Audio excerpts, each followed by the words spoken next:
지금 방산에서 제일 뜨거운 뉴스가 뭐냐고 물어보면 저는 바로 이거부터 말할 것 같습니다. 풍산 탄약사업부 매각설. 그리고 그 중심에 있는 회사가 풍산홀딩스입니다. 재밌는 건요, 이 뉴스가 나오자 시장은 풍산보다 오히려 풍산홀딩스에 더 강하게 반응했다는 점입니다. 왜 그럴까요? 이건 단순히 탄약 잘 파는 회사가 있네, 이 정도의 이야기가 아니라 누가 알짜 사업을 가지고 있고 그 알짜 사업이 분리돼 팔릴 때 현금이 어디로 들어오고 그 가치가 누구에게 귀속되느냐, 이걸 보는 게임이기 때문입니다. 오늘 영상에서는 대한민국 1등 기술과 점유율을 가진 이 기업에 대해서 제대로 파헤쳐 보도록 하겠습니다. 안녕하세요. 오늘의 주식공부 오주공입니다. 저희 유튜브 채널에서는 매일 1등 기술과 점유율을 가진 기업들을 분석하고 파헤치고 있습니다. 구독 누르시면 매일 새로운 정보들을 확인하실 수 있으니까요. 필요하신 분들은 구독 한번 누르고 시청해 보시면 좋겠습니다. 오늘은 시작 전에 신규 구독자님들을 위한 이벤트 하나 공지 먼저 하고 시작하겠습니다. 무료 이벤트가 진행 중인데도 불구하고 관련 이벤트가 있는 줄 모르는 구독자님들이 많이 계시는데요. 현재 3가지 이벤트를 진행 중이니 확인해 보시길 바랍니다. 간단하게 설명드리겠습니다. 현재 신규 채널 개설에 맞춰 신규 구독자분들께는 주력 포트폴리오와 영상 관련 산업의 탑픽 종목 레포트를 공유드리고 있습니다. 지난주 추천주에서는 상한가 종목을 4개나 잡아냈는데요. 첫 번째 이벤트로 단기 관점 주력 종목들을 따로 공유드리고 있으니 댓글의 내용 꼭 확인하시면 좋겠습니다. 두 번째로는 시초가, 종가 관심 종목 공유 이벤트도 진행하고 있습니다. 기존 유료로 운영되던 텔레그램 방을 전면 무료로 공개했는데요. 신규 구독자님들 위해서 영상 시청 후 입장하시는 경우 모두 무료로 활용 가능하시니 부담 없이 이용해 보시면 좋겠습니다. 세 번째로는 무료 교재 공유 이벤트입니다. 2024년 베스트셀러에 올라갔던 교재인데요. 신규 구독자님들께는 관련 책자를 모두 무료로 공유하고 있으니 참고해 보시길 바랍니다.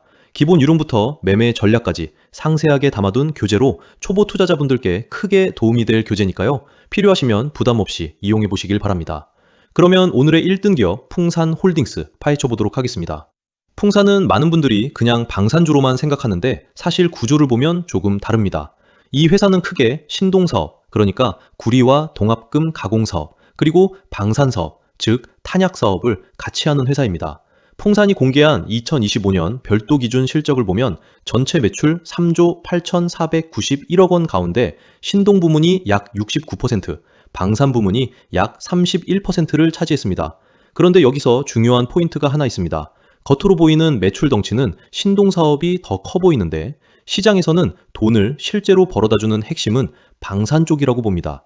실제로 최근 보도와 증권가 분석을 보면 2025년 방산 부문 매출은 약 1조 1,868억 원으로 전사 매출의 30% 수준이지만 영업이익 기여도는 대략 60에서 70% 수준으로 추정됩니다.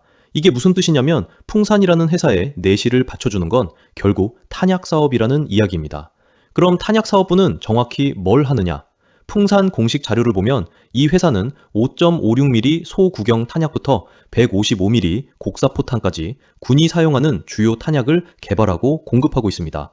대공포탄, 박격포탄, 전차포탄, 무반동 총탄, 함포탄, 항공탄까지 라인업이 넓고 스포츠탄, 추진화약, 탄약 부분품까지 한 묶음으로 갖고 있습니다.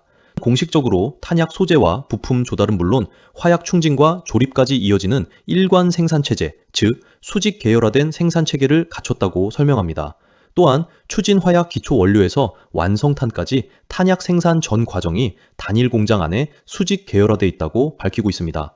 이건 그냥 공장 하나 잘 돌린다는 의미가 아니라 품질, 납기, 원가, 군수 공급 안정성에서 진입 장벽이 매우 높다는 뜻입니다. 실제 대한민국에서 탄약을 생산하고 공급하는 업체는 풍산홀딩스의 탄약사업부가 유일합니다. 따라서 이번 매각은 높은 매각 가치를 보장받을 가능성이 높고 이에 따라 현재 풍산의 가치가 재부각된다고 보시면 되겠습니다. 그러면 현재까지 나온 풍산홀딩스의 탄약사업부 매각에 대한 내용을 좀 더 보도록 하겠습니다. 현재 탄약사업부 매각에 입찰을 희망하는 기업들 중 가장 큰 기업은 한화에어로스페이스가 대표적입니다. 시장에선 거래 규모를 대략 1조 5천억 원 안팎으로 보고 있다고 전했습니다. 지금 시장이 가장 강하게 보는 인수 후보는 한화에어로스페이스입니다. 왜냐하면 한화는 이미 지상 방산에서 K9 자주포, K10 탄약 운반 장갑차, 천무 다연장 로켓 같은 핵심 플랫폼을 갖고 있는 회사이기 때문입니다. 한화는 공식적으로 K9을 세계 최고 수준의 자주포로 소개하고 있고 천무 역시 다양한 사거리의 탄종을 하나의 발사기에서 운용할 수 있는 체계라고 설명합니다. 또 하나그룹 소개 자료에서는 K9과 K10, 정밀 유도무기, 그리고 155mm 포탄용 핵심 부품과 장약 분야 경쟁력을 함께 강조하고 있습니다. 여기에 풍산이 붙으면 어떻게 되느냐? 그동안 한화가 잘하던 건 포를 파는 것이었습니다. 그런데 풍산을 품으면 이제는 포탄까지 함께 파는 구조가 됩니다.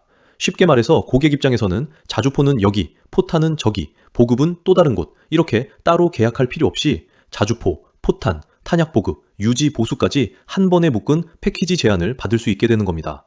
이러한 시나리오에 따라 풍산홀딩스의 매각은 순항을 이룰 가능성이 높다고 평가받고 있고, 이를 매각함으로써 풍산홀딩스는 현재 시가총액보다 높은 현금을 창출해낼 수 있다는 기대감이 크다고 보시면 되겠습니다. 그러면 실제 매각 가능성은 어떻게 볼 수 있을까요? 굉장히 높다고 평가가 가능한 상황입니다. 이유를 보겠습니다. 풍산은 2022년 방산사업 물적 분할을 추진했다가 소액주주 반발로 철회한 적이 있습니다. 이미 과거부터 수차례 현금 창출을 시도했던 사례가 보인다는 점은 사측의 탄약 부분 매각에 대한 의지를 크게 보여준다고 볼 수 있습니다. 또한 지배구조 문제도 볼 필요가 있습니다. 현재 풍산의 류진 회장은 가업 승계가 힘든 상황입니다. 현재 회장의 장남은 미국 국적을 가지고 있습니다. 한국 법령상 방산업체 경영을 위해서는 정부의 별도 허가가 필요하기 때문에 사실상 승계가 어려운 상황으로 매각 가능성이 높아진 상황입니다. 가업 승계를 하기 위해서 방산 부문인 탄약 사업만 분리하고 기존 구리 사업 포트폴리오를 재편하려 할 가능성이 높다는 점을 기억하면 좋겠습니다.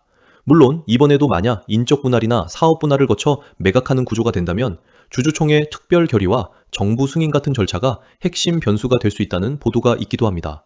다만 이번 거래가 인적 분할 뒤 지분 매각이든 혹은 경영권 프리미엄이 반영된 지분 거래든 현금이 홀딩수로 직접 유입되는 구조라면 시장 입장에서는 풍산홀딩스의 가치가 훨씬 직관적으로 커질 수 있기 때문에 단지 시간 싸움일 뿐 결국 매각은 이루어진다고 볼 수 있다는 평가가 지배적임을 기억하시면 좋겠습니다.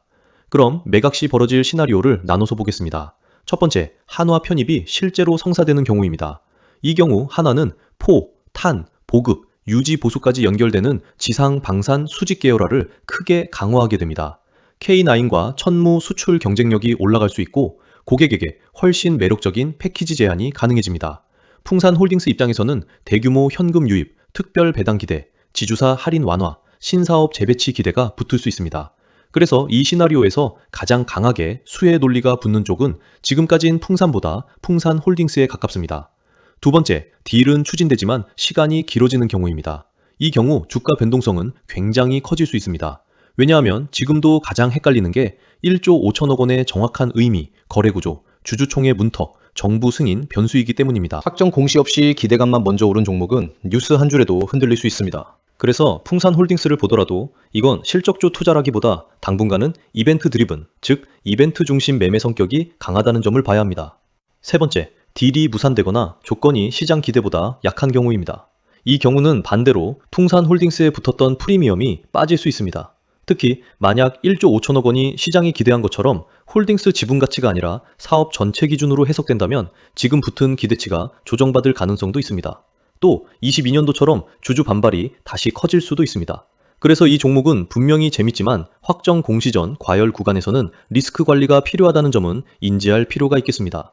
아직 확정 딜은 아닙니다. 다만 가능성이 높고 변동성이 길어질 수 있기에 지속적으로 관심 가져볼 필요는 있습니다. 오늘은 국내 1위 기업 풍산에 대해서 알아보는 시간을 가졌습니다. 지속적으로 부각될 수 있는 내용인 만큼 구독자님들께서는 꼭 관심 가져보시면 좋겠습니다. 관련 추가 레포트와 실시간 브리핑은 현재 구독자님들을 위한 무료 텔레그램 방에서 확인이 가능합니다. 매매 타이밍이 잡기 어려우신 분들이라면 관련 내용을 토대로 도움을 받아보시면 좋겠습니다.